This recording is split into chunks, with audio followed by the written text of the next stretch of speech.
You ask Tiger to solve. This deals with linear equations with one unknown. The final result is u equals 16. Let's solve it step by step. Simplify the expression. Expand the parentheses. Simplify the arithmetic. Swap sides.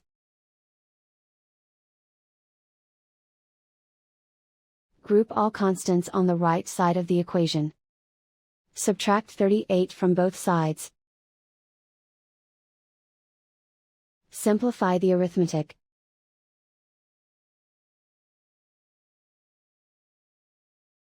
Isolate the u.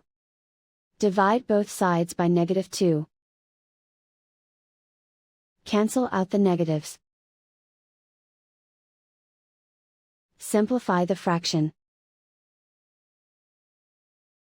Cancel out the negatives. Find the greatest common factor of the numerator and denominator.